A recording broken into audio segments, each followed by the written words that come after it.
बिस्मिल्लाहिर्रहमानिर्रहीम।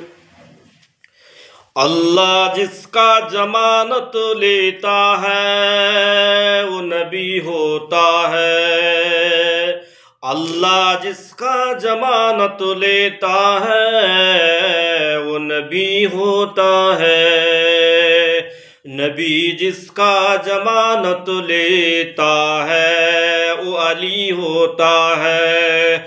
नबी जिसका जमानत लेता है वो अली होता है। अली जिसका जमानत ले ले वो वली होता है।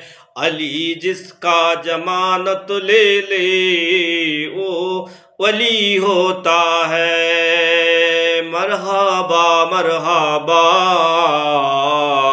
या रसूल अल्लाह, मरहबा मरहबा या हबीब अल्लाह।